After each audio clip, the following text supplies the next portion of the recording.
उमापति महादेव जी की जय हो। आज का प्रसंग है शंखचूड़ का उद्धार, सालग राम शिला और तुलसी के परम पुण्यदायक महात्म का वर्णन। तुलसी के साथ प्रभु ने छल नहीं किया, बल्कि तुलसी ने घोर तप करके ब्रह्मा जी से वरदान मांगा था कि मैं भगवान विष्णु को पति रूप में प्राप्त करना चाहती हूँ। तब ब्रह्मा जी ने प्रकट होकर तथास्तु कहा और उसी वरदान के परिणाम स्वरूप भगवान विष्णु ने तुलसी को अपने धाम वैकुंठ को ले गए। भगवान की इसी कृपा से ही तो तुलसी की महिमा वेदों ने गाई है। यही प्रसंग सुनाने जा रहे हैं। आशा करते हैं आप इसे अवश्य ही पसंद करेंगे। यह प्रसंग श्री शिव पुराण रुद्र संहिता से लिया गया है। यह प्रसंग श्री सनत कुमार जी श्री व्यास जी को सुना रहे हैं।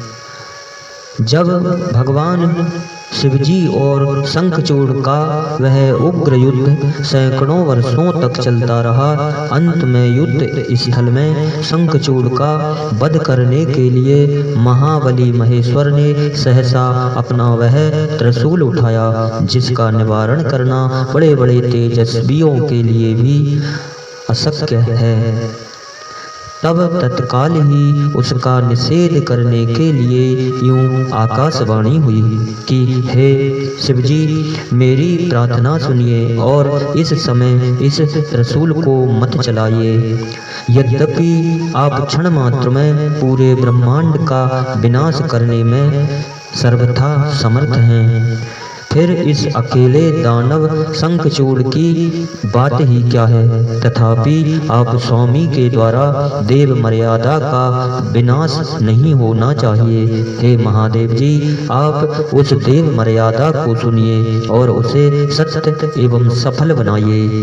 वह देव मर्यादा यह है कि जब तक इस शंखचूड़ के हाथ में श्री हरि का परम उग्र कवच वर्तमान रहेगा और इसकी पतिव्रता पत्नी तुलसी का सतीत्व अखंडित रहेगा, तब तक इस पर जरा और मृत्यु अपना प्रभाव नहीं डाल सकेंगे।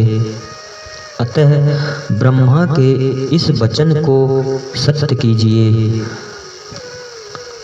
रणभूमि में आकाशवाणी को सुनकर जब देवेश्वर भगवान शिवजी ने श्री हरि को प्रेरित किया, तब वे तुरंत ही अपनी माया से ब्राह्मण का भेष धारण करके शंखचूड़ के पास जा पहुँचे और उन्होंने उससे परमोत्कृष्ट कवच को मांग लिया।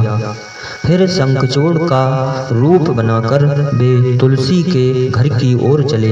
वहां पहुंचकर उन्होंने तुलसी के महल के द्वार के निकट नगारा बजाया और जय जयकार से सुंदरी तुलसी को अपने आगमन की सूचना दी। उसे सुनकर सती साध्वी तुलसी ने बड़े आदर के साथ झरोके के रास्ते राजमार्ग की ओर झांका और अपने पति को आया हुआ जानकर वह परमानंद में निमग्न हो गई। उसने तत्काल ही ब्राह्मणों को धन दान किए और मंगलाचार कराया। फिर अपना श्रृंगार किया। इधर देवताओं का कार्य सिद्ध करने के लिए माया से शंखचूड़ का स्वरूप धारण करने वाले भगवान विष्णु रथ से उतरकर देवी तुलसी के भवन में आ गए। तुलसी ने पति रूप में आए हुए भगवान का पूजन किया, बहुत सी बातें की, स्पर्श किया।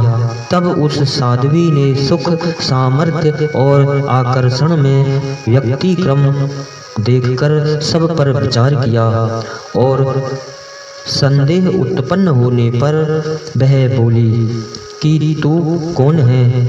यूं डांटते हुए तुलसी बोली कि हे दुष्ट, मुझे शीघ्र बतला कि माया द्वारा मेरा उपभोग करने वाला तू कौन है। तूने मेरे सतीत्व को नष्ट किया है, अतः मैं अभी तुझे शाप देती हूँ।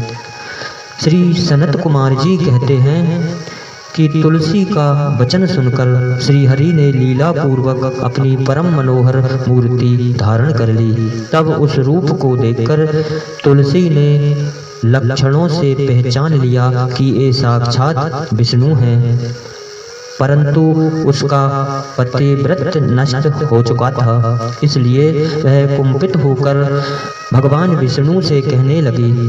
तुलसी ने कहा कि हे विष्णु, तुम्हारा मन पत्थर के सादृश कठोर है, तुम में दया का लेस मात्र भी नहीं है। मेरे पति धर्म के भंग हो जाने से निश्चय ही मेरे स्वामी मारे गए। चूंकि तुम पाषाण सादृश कठोर, दया रहित और दुष्ट हो, इसलिए अब तुम मेरे शाप से पाषाण स्वरूप ही हो जाओ।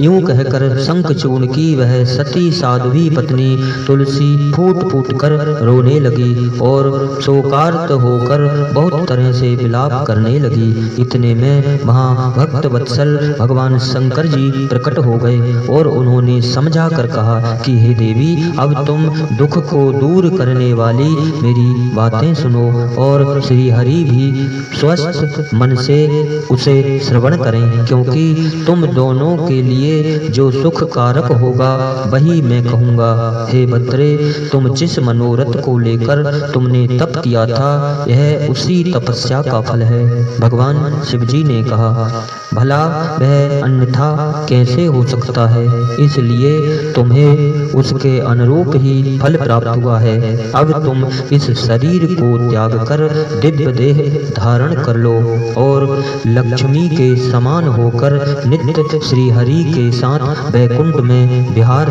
करती रहो। तुम्हारा यह शरीर जिसे तुम छोड़ दोगी, वह नदी के रूप में परिवर्तित हो जाएगा। वह रूप नदी के रूप में परिवर्तित हो जाएगा। वह नदी भारतवर्ष में पुण्य रूपा गंडकी के नाम से प्रसिद्ध होगी। महादेवी, कुछ काल के पश्चात मेरे वर के प्रभाव से देव पूजन सामग्री में तुलसी का प्रधान स्थान हो जाएगा। हे सुंदरी, तुम स्वर्ग लोक में, मृत्यु लोक में तथा पाताल में सदा श्री हरि के निकट ही निवास करोगी और पुष्पों में श्रेष्ठ तुलसी का वृक्ष हो जाओगी।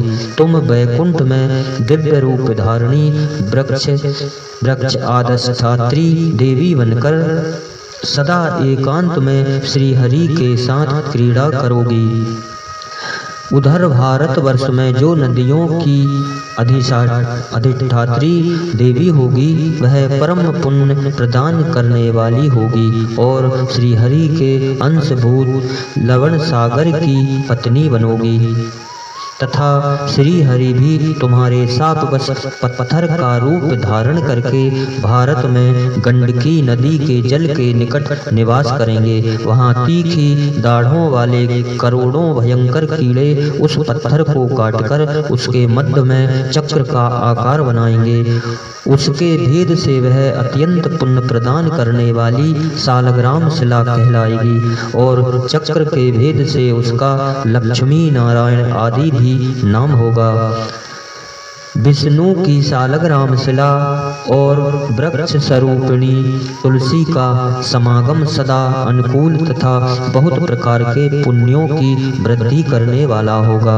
हे भद्रे, जो सालग्राम शिला के रूप से तुलसी पत्र को दूर करेगा, उसे जन्मांतर में स्त्री वियोग की प्राप्ति होगी तथा जो शंख को दूर करके तुलसी पत्र को हटाएगा, वह भी भार्याहीन होगा और 7 जन्मों तक रोगी बना रहेगा। जो महाज्ञानी पुरुष सालग्राम शिला, तुलसी और शंख को एकत्र रखकर अर्थात एक जगह रखकर उनकी रक्षा करता है, वह श्री हरि का प्यारा होता है। श्री सनत कुमार जी कहते हैं कि हे व्यास जी, इस प्रकार कहकर भगवान शंकर जी ने उस समय सालग्राम शिला और तुलसी के परम पुण्यदायक महात्म का वर्णन किया। तत्पश्चात वे श्री हरि को तथा तुलसी को आनंदित करके अंतर्ध्यान हो गए। दानवराज शंखचूर्ण भी शिवजी की कृपा से पाप मुक्त हो गया और उसे उसके पूर्व श्री कृष्ण जी के पार्षद रूप की प्राप्ति हो गई। शंखचूड़ की हड्डियों से शंख जाति का प्रादुर्भाव हुआ। जिस शंख का जल शंकर के अतिरिक्त समस्त देवताओं के लिए प्रशस्त माना जाता है। श्री हरि और लक्ष्मी जी को तथा उनके संबंधियों को भी शंख का जल विशेष रूप से अत्यंत प्रिय है, किंतु शिव के लिए नहीं। इस प्रकार शंखचूड़ को मारकर भगवान शंकर उमा स्कंद और गणों के साथ प्रसन्नता पूर्वक नंदीश्वर पर सवार हो शिवलोक को चले गए। इधर शिवजी का कथन सुनकर तुलसी को बड़ी प्रसन्नता हुई। उसने अपने उस शरीर का परित्याग करके दिव्य रूप धारण कर लिया। तब कमलापति भगवान विष्णु उसे साथ लेकर वैकुंठ को चले गए। उसके छोड़े हुए शरीर से गंडकी नदी प्रकट हो गई और भगवान अच्युत भी उसके तट पर मनुष्यों को पुण्य प्रदान करने वाली शिला के रूप में परिणित हो गए। उसमें कीड़े अनेक प्रकार के छिद्र बनाते रहते हैं। उनमें जो शिलाएं गंडकी के जल में गिरती हैं वे परम पुण्यप्रद होती हैं, और जो स्थल पर ही रह जाती हैं उन्हें पिंगला कहा जाता है, और वे प्राणियों के लिए संताप कारक होती हैं। इन्हीं शब्दों के साथ बोलिए उमापति महादेव जी की जय हो।